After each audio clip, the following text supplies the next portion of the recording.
اس series کی پہلی video میں ہم نے حریم سلطان کی کہانی سنی۔ دوسری ویڈیو میں ہم نے نور بانو سلطان کے بارے میں جانا۔ آج ہم بات کریں گے صفیہ سلطان کی۔ صفیہ سلطان جنہوں نے سلطنت نسواں کو اپنے عروج پر پہنچایا۔ صفیہ سلطان کا اصل نام صوفیہ بافو تھا۔ وہ 1550 میں وینس کے ایک امیر اور طاقتور خاندان میں پیدا ہوئی۔ دلچسپ بات یہ ہے کہ صفیہ سلطان اور نور بانو سلطان دونوں ایک ہی خاندان سے تعلق رکھتی تھیں۔ دونوں وینس کے بافو خاندان کی تھیں۔ کچھ مورخین کا کہنا ہے کہ صفیہ نور بانو کی بھتیجی تھی۔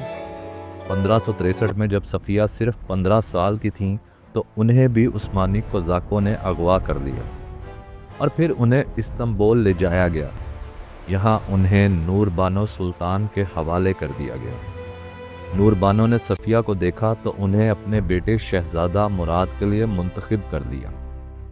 صفیہ کو محل میں خاص تربیت دی گئی۔ انہیں ترکی زبان، عثمانی آداب، موسیقی اور سیاست کی تعلیم دی گئی۔ صفیہ بہت خوبصورت، ذہین اور ہوشیار تھی۔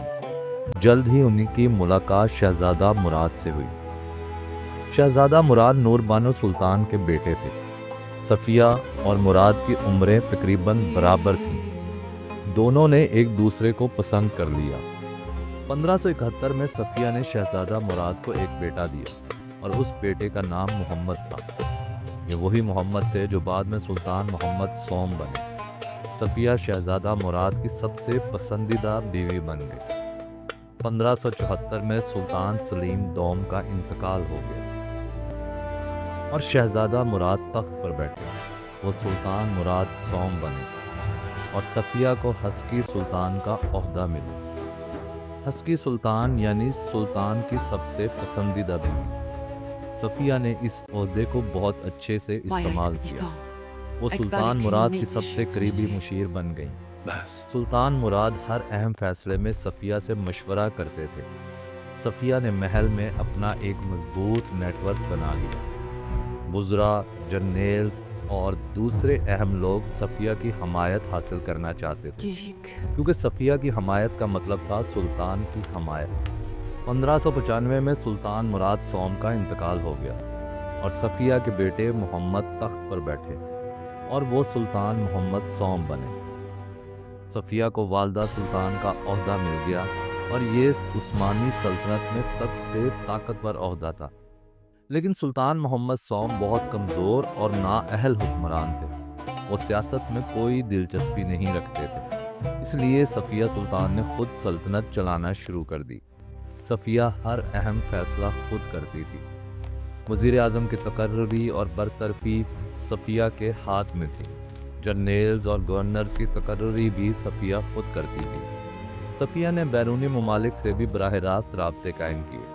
انگلستان کی ملکہ الزبتھ اول کے ساتھ ان کی خط و کتابت مشہور ہے۔ دونوں ملکہ ایک دوسرے کو خطوط لکھتی تھیں اور تجارتی اور سیاسی معاملات پر بات کرتی تھیں۔ صفیہ نے وینس، فرانس اور دوسرے یورپی ممالک کے ساتھ بھی تعلقات بنائے۔ وہ عثمانی سلطنت کی حقیقی حکمران بن گئی۔ صفیہ سلطان بہت امیر تھیں۔ ان کی ذاتی دولت لاکھوں میں تھی اور انہوں نے بہت سی عمارتیں تعمیر کروائی، مساجد، مدرسے اور خیراتی ادارے۔ صفیہ نے یونیو کی مسجد تعمیر کروائی۔ یہ استنبول کی سب سے خوبصورت مساجد میں سے ایک ہے۔ صفیہ کے پاس اپنی ذاتی فوج تھی اور ان کے پاس اپنے جاسوس تھے جو پوری سلطنت میں پھیلے ہوئے تھے۔ صفیہ کو ہر چیز کی خبر رہتی تھی، کوئی بھی سازش ان سے چھپ نہیں رہ سکتی تھی۔ لیکن صفیہ کی طاقت سب کو پسند نہیں تھی۔ بہت سے وزراء اور جرنیل صفیہ سے ناراض تھے۔ وہ سوچتے تھے کہ ایک عورت کو اتنی طاقتور نہیں ہونا چاہیے۔ 1603 میں سلطان محمد سوم کا بھی انتقال ہو گیا اور ان کے بیٹے احمد تخت پر بیٹھے۔ وہ سلطان احمد اول بنے۔ سلطان احمد صرف 14 سال کے تھے، لیکن وہ بہت ذہین اور طاقتور تھے۔ سلطان احمد نے فیصلہ کیا کہ وہ حکومت خود کریں گے۔ انہوں نے صفیہ سلطان کو سیاست سے ہٹا دیا۔ صفیہ کو محل کے ایک حصے میں محدود کر دیا گیا اور ان کی تمام طاقت ختم ہو گئی۔ صفیہ کے تمام وفادار وزراء اور جرنیلز کو برطرف کر دیا گیا۔